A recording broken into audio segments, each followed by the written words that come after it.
PND classes में आप सभी का हार्दिक स्वागत है। कारक प्रकरण हम पढ़ रहे हैं। इसमें से प्रारंभिक कुछ प्रश्नों का हमने अध्ययन किया। पहला प्रकार पढ़ा।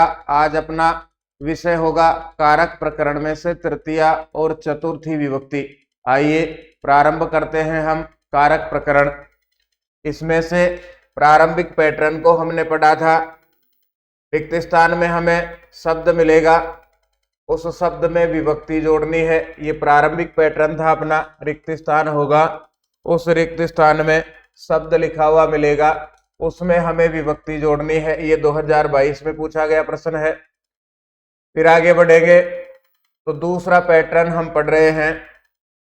निम्नलिखित में से रेखांकित पदों में प्रयुक्त विभक्ति विधायक सूत्र लिखो। इसमें द्वितीय विभक्ति पूरी की हमने।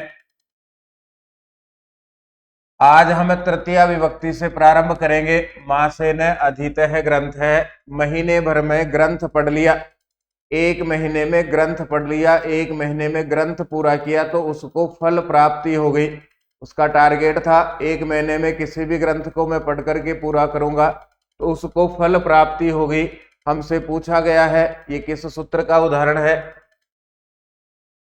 तो यहां सूत्र काम में आएगा अपवर्गीय तृतीया।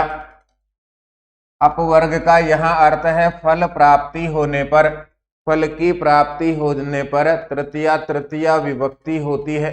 फल की प्राप्ति कैसे हो और फल की प्राप्ति होगी तो किस शब्द में तृतीया होगी, ये हम सूत्रार्थ में समझेंगे। सूत्रार्थ कहता है कालवाचक अथवा मार्गवाचक शब्दों में निरंतरता होने पर, कालवाचक अथवा मार्गवाचक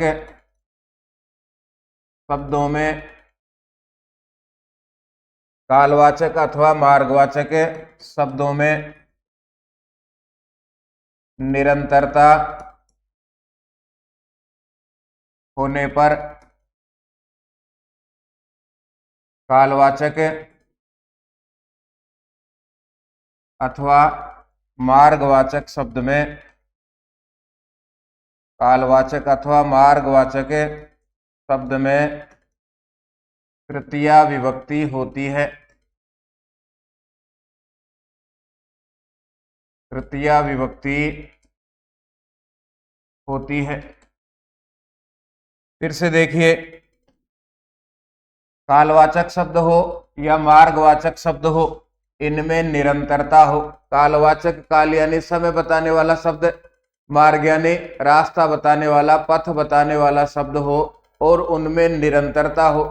निरंतरता का अर्थ है जैसे एक महीने पढ़ा तो लगातार महीने भर पढ़ा हो, ऐसा नहीं हो एक दिन पढ़ा 3 दिन आराम किया, एक दिन पढ़ा 2 दिन आराम किया, ये निरंतरता नहीं है। कालवाचक या मार्गवाचक शब्द हो, इनमें निरंतरता हो तो कालवाचक शब्द होगा, तृतीया विभक्ति होगी। कालवाचक नहीं होकर के मार्गवाचक शब्द होगा तो तृतीया विभक्ति होगी। जैसे उपर्युक्त उदाहरण में देखो, मासेन एक महीने में अधीत है, पढ़ लिया ग्रंथ है, ग्रंथ को एक महीने में उसको फल प्राप्ति हो गई। तो यहाँ पर मासेन यह शब्द कालवाचक है, समय बताने वाला शब्द है, इसलिए अपवर्गीय तृतीया इस सूत्र के द्वारा इसमें तृतीया विभक्ति है। दूसरा उदाहरण फिर हम देखेंगे। क्रोसेन अनुवाक है, अधीत है। क्रोसेन एक कोश में, एक कोश के द्वारा अनुवाक है, अनुवाद अधीत है, पढ़ लिया। अनुवाद की पुस्तक दी और उससे कहा गया एक कोश में पूरा पढ़ना है, तो एक कोश में पढ़ने वाले ने पूरी पुस्तक को पढ़ लिया तो फल प्राप्ति हो गई, पुस्तक पूरी हो गई उसको, तो एक महीने में अनुवाद को पढ़ लिया। इसलिए यहाँ पर क्रोसेन शब्द में तृतीया विभक्ति है। और तृतीया यहाँ क्रोसेन यह शब्द, ऊपर देखना मासेन यह शब्द समय बताने वाला है, जबकि क्रोसेन यह शब्द मार्ग बताने वाला है। फिर से हम देखेंगे कालवाचक और मार्गवाचक शब्द में निरंतरता हो तो जो काल बताएगा, जो मार्ग बताएगा, उस शब्द में तृतीया होती है। जैसे 1 महीने में ग्रंथ को पढ़ लिया, यहाँ 1 महीने में ग्रंथ पूरा हो गया, फल प्राप्ति हो गई। मासे न शब्द में यहाँ पर मासे ने यह शब्द कालवाचक है, समय बताने वाला है, तो अपवर्गे तृतीया इसके द्वारा तृतीया विभक्ति है। दूसरा उदाहरण हमने लिखा, क्रोसेन अनुवाक है अधीत है, एक कोष में अनुवाद पढ़ लिया, एक कोष में उसे फल प्राप्ति हो गई, इसलिए अपवर्गे तृतीया इस सूत्र के द्वारा क्रोसेन इस शब्द में तृतीया विभक्ति का प्रयोग किया जाता है। ये 2 उदाहरण इसके हो गए।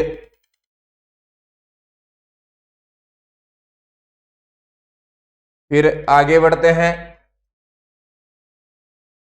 शिक्षकेन सह छात्र है गच्छति, ये 2022 में पूछा गया। शिक्षक के साथ छात्र जाता है, शिक्षक के साथ छात्र जाता है, ये उदाहरण है।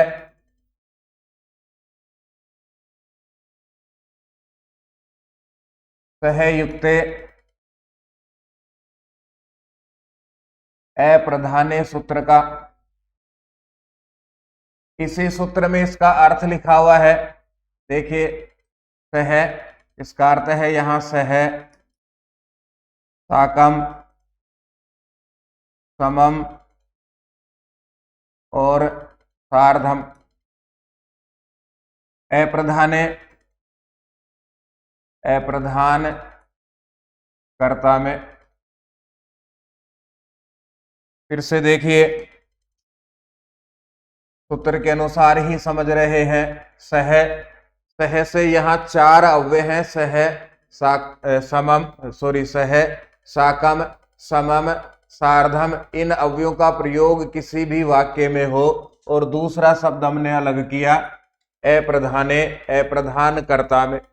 सह, साकम, समम, सार्धम अव्ययों का प्रयोग हो तो अप्रधान कर्ता में तृतीया विभक्ति का प्रयोग होता है। जैसे एक उदाहरण तो ऊपर दिया गया है, शिक्षकेन सह छात्र है गच्छति, सह अव्यय के कारण, सह अव्यय के कारण शिक्षकेन इस शब्द में तृतीया विभक्ति है, ये पहला प्रकार। दूसरा प्रकार है सह अव्यय के कारण शिक्षकेन, यह अप्रधान करता है, इसलिए यहाँ पर तृतीया विभक्ति है। सहयुक्ते, यह सहयुक्ते अप्रधाने सूत्र यहाँ काम में आता है। दूसरा उदाहरण देखिए, साकम, रामेण साकम, लक्ष्मण है वनम गतः है। राम के साथ लक्ष्मण वन को गए। साकम इस अव्यय के कारण रामेण शब्द में तृतीया विभक्ति है। तीसरा उदाहरण देखिए, समम का, पुत्रेण समम आगत है पिता, पुत्र के समम साथ आगत है, आ गया है कौन, पिता। तो समम अव्यय के कारण पुत्रेण इस शब्द में तृतीया विभक्ति है। और चौथा और अंतिम उदाहरण है सार्धम,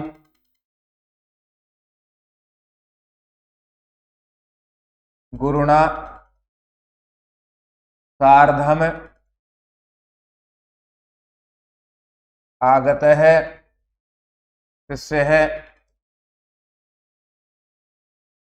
गुरुणा सार्धम आगत है, शिष्य। सार्धम अव्यय के कारण गुरुणा इस शब्द में तृतीया विभक्ति है। किसी भी वाक्य में सह, साकम, समम, सार्धम अव्ययों का प्रयोग हो, हमसे सूत्र पूछा जाए तो हम कहेंगे सहयुक्ते प्रधाने, विभक्ति पूछी जाए तो तृतीया विभक्ति का प्रयोग है। यहाँ सह, साकम, समम, सार्धम सभी का अर्थ होता है साथ, सभी का अर्थ होता है साथ। और सह, साकम, समम, सार्धम इन सभी का अर्थ होता है साथ, और ये चारों अव्यय है। अब देखिए, एक और प्रश्न यहाँ बनता है। प्रश्न सामान्य है लेकिन जिससे हमें कंफ्यूजन होता है बार बार। अभी तक हमने पढ़ा कर्ता प्रधान हो तो उसमें विभक्ति होती है,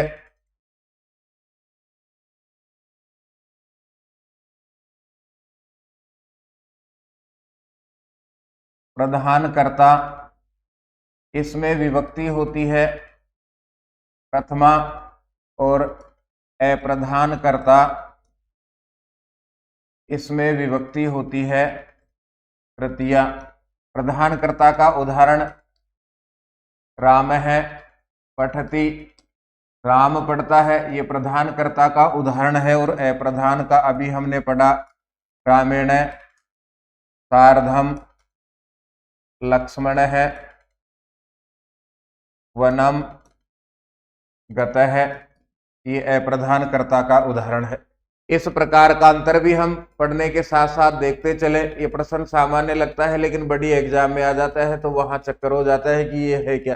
प्रधानकर्ता प्रथमा विभक्ति, अप्रधानकर्ता तृतीया विभक्ति। फिर आगे बढ़ते हैं तृतीया विभक्ति में। जटाभिः तापसः प्रतीयते, जटाओं से तपस्वी प्रतीत होता है, जटाओं से तपस्वी प्रतीत होता है। तपस्वी की पहचान यहाँ पर जटा शब्द बता रहा है, तो हम इसका सूत्र लिखेंगे यहाँ पर।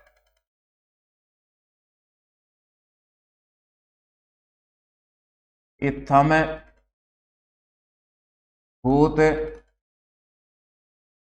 लक्षणे, इत्थम इस प्रकार से भूत प्राणी में, लक्षणे लक्षण बताने वाले शब्द में। भूत का अर्थ जो रात को आता है या किसी किसी को दिन में भी दिखाई दे जाता है, वो भूत नहीं है। भूत का अर्थ है यहाँ पर प्राणी।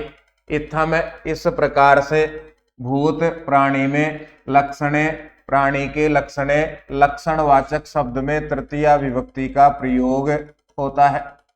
सूत्र से समझने का प्रयास करें, फिर सूत्रार्थ लिखे, उसको याद करें। इत्थम इस प्रकार से भूत प्राणी के लक्षणे, लक्षणवाचक शब्द में तृतीया विभक्ति का प्रयोग होता है। ये उदाहरण कहता है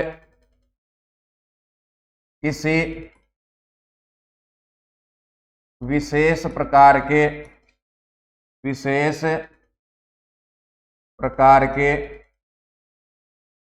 लक्षण को या किसी विशेष प्रकार के लक्षण से यदि किसी प्राणी की पहचान होती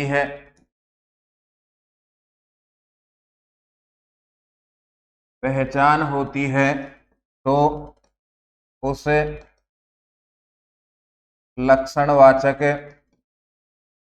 उस लक्षणवाचक शब्द में तृतीया विभक्ति होती है।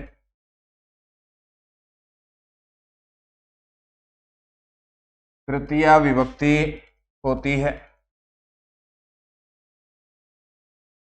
किसी विशेष प्रकार के लक्षण को या लक्षण से, किसी विशेष प्रकार के लक्षण से यदि किसी प्राणी की पहचान होती है तो लक्षण बताने वाले शब्द में तृतीया विभक्ति का प्रयोग होता है। जटाभिः तापसः प्रतीयते, तापसः तपस्वी, इसकी पहचान जटाओं से हो रही है, इसलिए यहाँ पर इत्थम भूत लक्षणे सूत्र के द्वारा तृतीया विभक्ति है।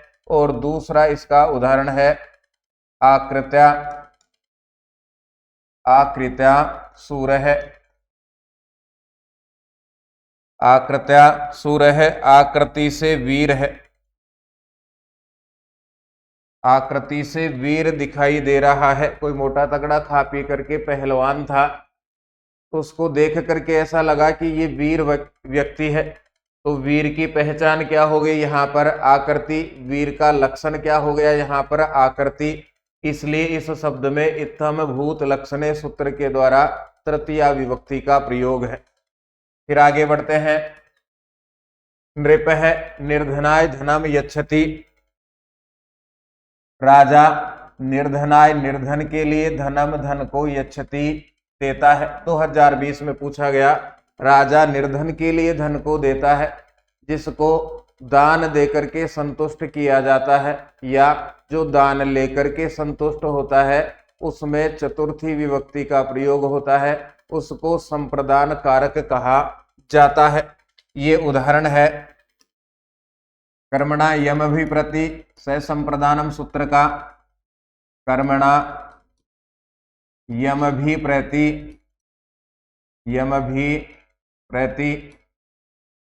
स संप्रदानम। ये सूत्र कह रहा है कि संप्रदान कारक क्या होता है, किसे हमें संप्रदान कहना चाहिए। इस सूत्र में ही इसका पूरा अर्थ लिखा हुआ है। कर्म के द्वारा इसके लिए संस्कृत शब्द है सूत्र में कर्मणा। इसके दो टुकड़े होंगे। पहला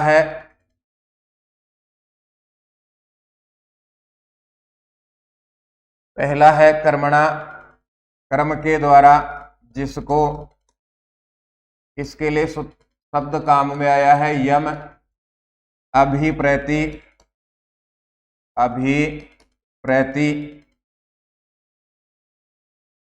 कर्मणा यम अभिप्रति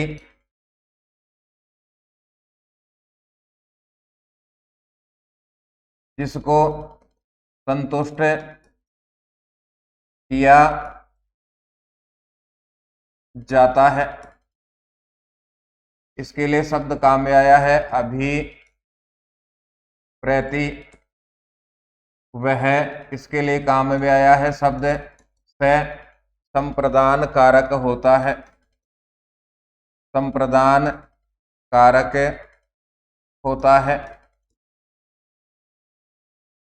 इसके लिए काम में आया है शब्द संप्रदानम। फिर से देखिए, पहला, इसमें सूत्र में पहला शब्द है कर्मणा। इसका अर्थ होगा कर्म के द्वारा। यम इसका अर्थ है जिसको, अभिप्रति इसका अर्थ है संतुष्ट किया जाता है। वह संप्रदान कारक होता है। कर्ता अपने कर्म के द्वारा जिसे संतुष्ट करना चाहता है या कर्ता के कर्म के द्वारा जो संतुष्ट होता है उसको संप्रदान कारक कहते हैं। और संप्रदान कारक में चतुर्थी संप्रदान सूत्र के द्वारा चतुर्थी विभक्ति का प्रयोग होता है। राजा नृप है।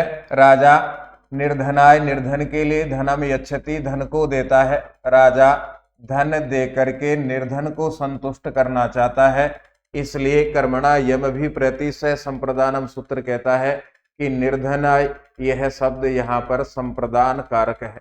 ये पहले प्रकार का उदाहरण है। नृप है निर्धनाय धनम यच्छति।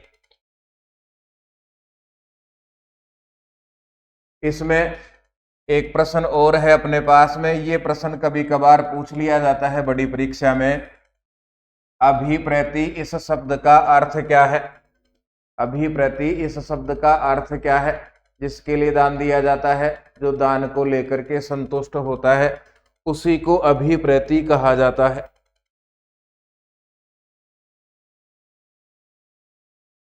फिर आगे इसके बाद का प्रश्न है नृपः निर्धनाय धनम यच्छति। आगे बढ़ते हैं। हरि रोचते भक्ति ही, हरि के लिए रोचते अच्छी लगती है। कौन? भक्ति ही, भक्ति। हरि के लिए भक्ति अच्छी लगती है। इसका सूत्र है रुच्यार्थानाम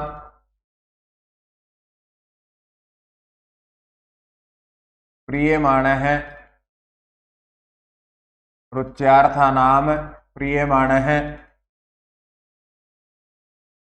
सूत्रार्थ में लिखेंगे रुचि अर्थ वाली धातुओं का प्रयोग होने पर, रुचि अर्थ वाली धातुओं का प्रयोग होने पर इसके लिए शब्द काम में है रुच्यार्थानाम। सूत्र में रुच्यार्थानाम इस शब्द का हिंदी में अर्थ होगा रुचि अर्थ वाली धातुओं का प्रयोग होने पर प्रियमाण।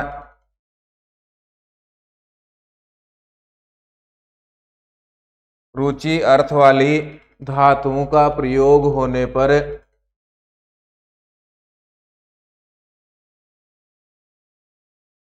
प्रियमाण की संप्रदान संज्ञा होती है। प्रियमाण की संप्रदान संज्ञा होती है। रुचि अर्थ वाली धातुओं का प्रयोग हो तो प्रियमाण की संप्रदान संज्ञा होती है या प्रियमाण को संप्रदान कहा जाता है। अब बड़ी समस्या यह है किसका नाम प्रियमाण है। बड़ी परीक्षाओं में इन शब्दों के अर्थ ही पूछे जाते हैं। किसका नाम प्रियमाण है? पदार्थ या वस्तु, पदार्थ या वस्तु जिसके लिए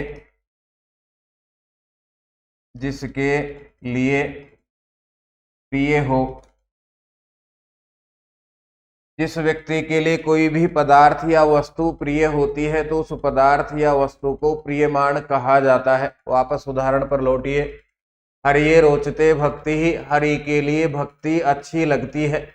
रुचि धातु का प्रयोग हो, पहले हमसे कहा गया रुचि अर्थ वाली धातु का प्रयोग हो तो हरिये में, इस उदाहरण में रुचि अर्थ वाली धातु है रोचते। रुचि धातु का प्रयोग होने पर जिसके लिए पदार्थ प्रिय होता है उसे प्रियमाण कहा जाता है और प्रियमाण में चतुर्थी विभक्ति का प्रयोग होता है। प्रियमाण की संप्रदान संज्ञा होती है। यहाँ रुचि अर्थ वाली धातु का प्रयोग है और पदार्थ हरि के लिए अच्छा लगता है। जिसके लिए पदार्थ अच्छा लगता है उसे प्रियमाण कहा जाता है। यहाँ पदार्थ हरि के लिए अच्छा है, हरि प्रियमाण हो गया तो रुच्यार्थानाम प्रियमाण है। यह सूत्र कहता है कि यहाँ पर हरिये यह संप्रदान है, यह संप्रदान कारक है। ये पहले प्रकार का उदाहरण है। रुचि अर्थ वाली धातु का प्रयोग हो, पदार्थ जिसके लिए प्रिय हो, तो जो पदार्थ को पसंद करता है, जिसके लिए पदार्थ प्रिय है, उसको प्रियमाण कहेंगे और प्रियमाण में रुच्यार्थानाम प्रियमाण है। इस सूत्र के द्वारा संप्रदान संज्ञा होती है।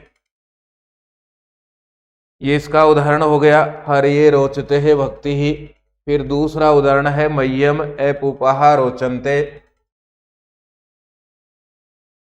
इसी का दूसरा उदाहरण है मह्यम एपुपहा रोचन्ते। यहाँ रुच धातु का तो बन गया रोचन्ते है। रुच धातु का प्रयोग हो तो रोचन्ते, इसमें रुच धातु है। जिसके लिए पदार्थ प्रिय हो उसको प्रियमाण कहेंगे। मेरे लिए पुए अच्छे लगते हैं। भंडारे में मालपुआ है, दाल है, खीर है और कैरी की सब्जी है। उन सबको देख करके उसने कहा कि मेरे लिए तो पुए अच्छे लगते हैं। अब जिसके लिए अच्छा लगता है, जो पदार्थ को पसंद कर रहा है, उसको प्रियमाण कहा जाएगा। यहाँ मेरे लिए यह शब्द पुए नाम के पदार्थ को पसंद कर रहा है, इसलिए मह्यम यहाँ पर प्रियमाण है और जो प्रियमाण होगा उसमें संप्रदान कारक होता है और संप्रदान कारक में विभक्ति होती है चतुर्थी। ये दूसरे प्रकार का उदाहरण है इसका। फिर आगे बढ़ते हैं। बालक है पुष्पाय स्प्रिय है यति। बालक पुष्प के लिए इच्छा करता है, बालक के लिए पुष्प अच्छा लगता है। ये स्प्रिय हेरीप्सित है सूत्र का उदाहरण है। स्प्रिय हेरीप्सित है, इस सूत्र का यह उदाहरण है। स्प्रिय हेरीप्सित है।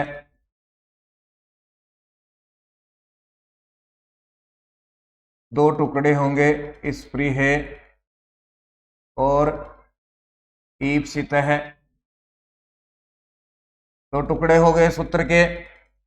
इसमें भी स्प्रिय है, इसका अर्थ है स्प्रिय है धातु। स्प्रिय का अर्थ है स्प्रिय है धातु, इच्छा करना। और ईप्सित है चाहा गया पदार्थ। दो शब्द हैं। दूसरा है ईप्सित तम, ईप्सित तम।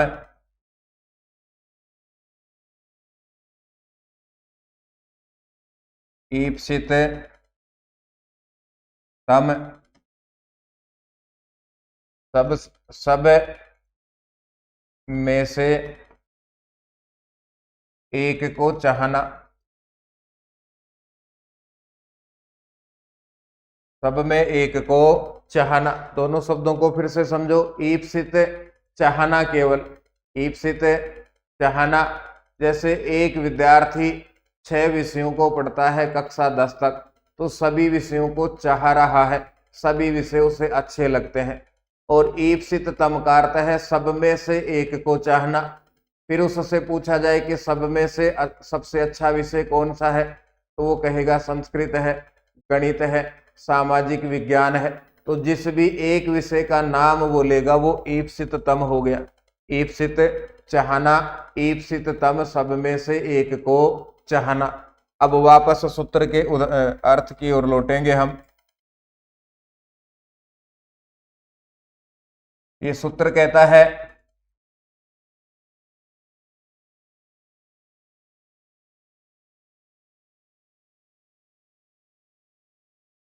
स्प्रिय है। ये सूत्र कहता है स्प्रिय है धातु का प्रयोग होने पर, स्प्रिय है धातु का प्रयोग होने पर ईप्सित पदार्थ की संप्रदान संज्ञा होती है, या ईप्सित पदार्थ को संप्रदान कहा जाता है। ईप्सित पदार्थ की संप्रदान संज्ञा होती है। स्प्रिय धातु का प्रयोग हो तो ईप्सित पदार्थ को संप्रदान कहा जाता है। उपयुक्त उदाहरण में देखिए, बालक है पुष्पाय स्प्रिय है यति। स्प्रिय धातु में से मिल गया स्प्रिय है यति। स्प्रिय धातु में से मिला स्प्रिय है यति, और ईप्सित पदार्थ है यहाँ पर बालक के लिए पुष्प। बालक बगीचे में गया, खूब प्रकार के उसने पदार्थ देखे, फल भी देखे, पेड़ भी देखे, मानव भी देखे। उनमें से बालक को पुष्प अच्छा लगा, तो पुष्प बालक के लिए ईप्सित पदार्थ, चाहा गया पदार्थ हो गया। स्प्रिय फिर ईप्सित है। सूत्र का नियम कहता है स्प्रिय धातु का प्रयोग हो, स्प्रिय धातु का प्रयोग होने पर जिसे चाहा जाता है उसे संप्रदान कहा जाता है। यहाँ पर स्प्रिय धातु का प्रयोग होने पर पुष्प बालक के लिए संप्रदान है। 2018 में पूछा गया प्रश्न है। दूसरा उदाहरण देखिए इसका।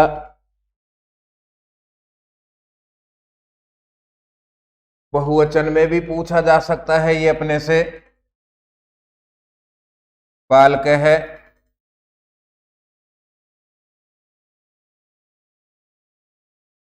बालक है पुष्पेभ्य स्प्रिय है यति।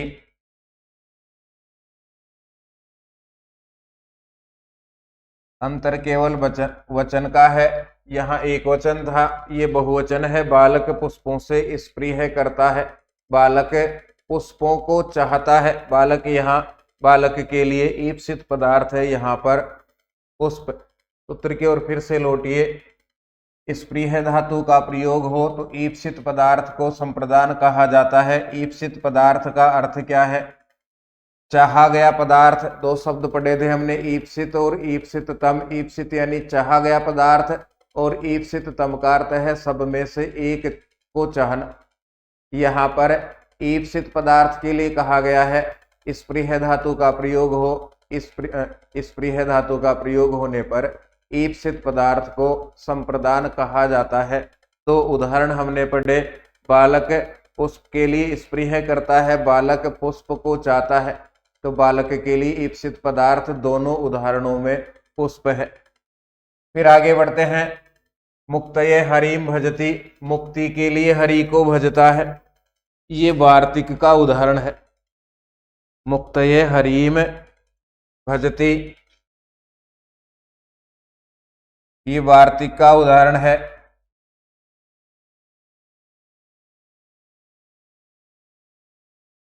तादर्थे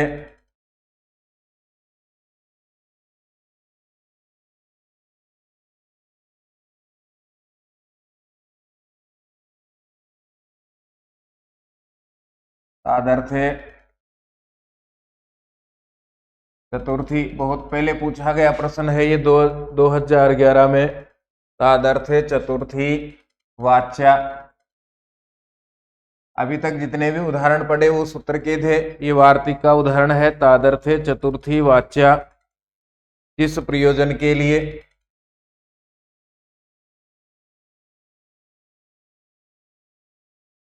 किसी प्रयोजन के लिए कार्य किया जाता है, कार्य किया जाता है, तो उस प्रयोजन में चतुर्थी विभक्ति होती है।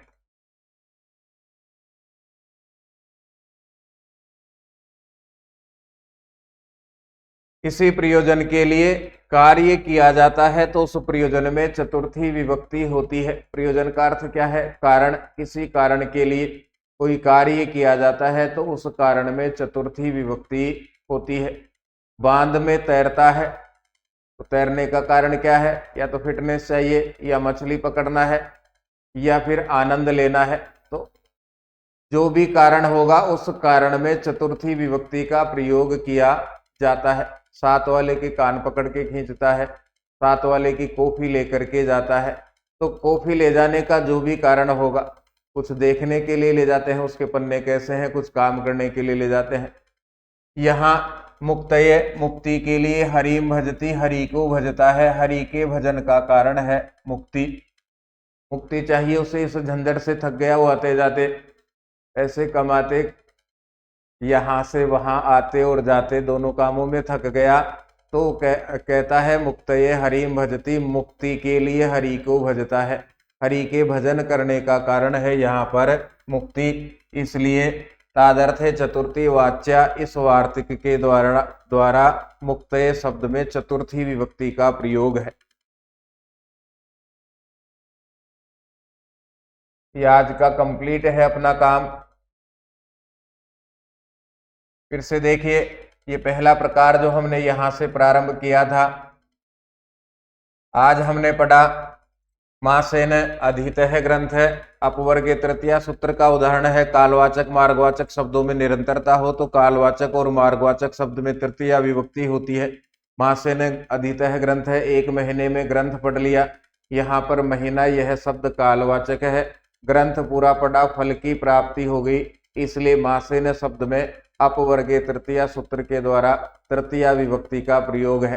दूसरा उदाहरण देखिए, क्रोसेन अनुवाक है अधीत है, एक कोश में अनुवाद पढ़ लिया। क्रोसेन यह शब्द मार्गवाचक है, मार्ग को बताता है। एक महीने में एक कोश में अनुवाद पूरा हो गया, अनुवाद पूरा हुआ तो फल की प्राप्ति भी हो गई, इसलिए क्रोसेन शब्द में तृतीया है। दूसरा उदाहरण, शिक्षकेन सह छात्र गच्छति, सह साकम समम और सार्धम सहयुक्ते प्रधाने। यह सूत्र कहता है सह साकम समम सार्धम अव्ययों का प्रयोग हो तो चतुर्थी विभक्ति का प्रयोग, सॉरी तृतीया विभक्ति का प्रयोग होता है। जैसे रामेण है साकम, पुत्रेण समम, गुरुणा सार्धम और शिक्षकेन सह। फिर आगे हमने पढ़ा प्रधानकर्ता में प्रथमा और अप्रधानकर्ता में तृतीया विभक्ति होती है।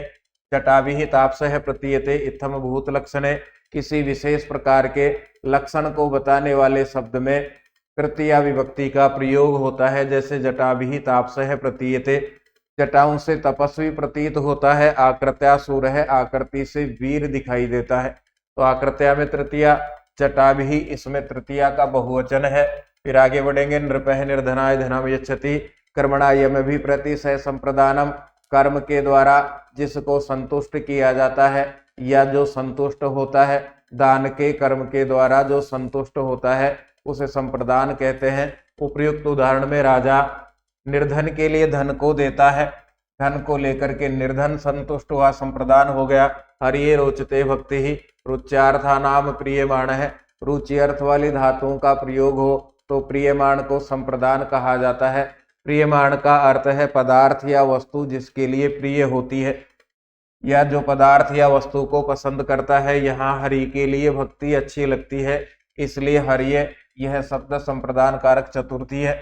मह्यम एपूपहा रोचनते, यह हो सकता है मह्यम मोदकहा रोचनते, मेरे लिए लड्डू अच्छे लगते हैं। बालकः पुष्पाय स्पृह यति, स्पृहेरीप्सित है, स्पृह धातु का प्रयोग हो तो चाहे गए पदार्थ में चतुर्थी विभक्ति का प्रयोग होता है।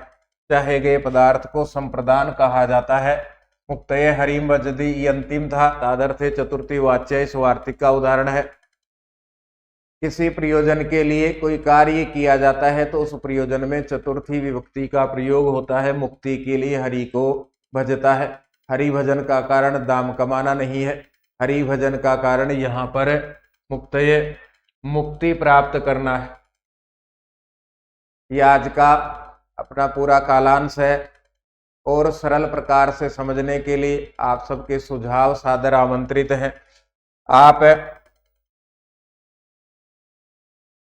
इसको सरल बनाने के लिए 99 28 94 65 39 इन नंबर पर मैसेज डाल सकते हैं, व्हाट्सएप कर सकते हैं और किस प्रकार से हम इसको सरल बनाएं और कैसी गुंजाइश हो सकती है और कक्षा 12, 11 और 12 के सिलेबस में और क्या हमें अधिक पढ़ने की आवश्यकता पड़ेगी, इस पर आप सभी के सुझाव सादर आमंत्रित हैं। धन्यवाद। जयतु भारतम, जयतु संस्कृतम।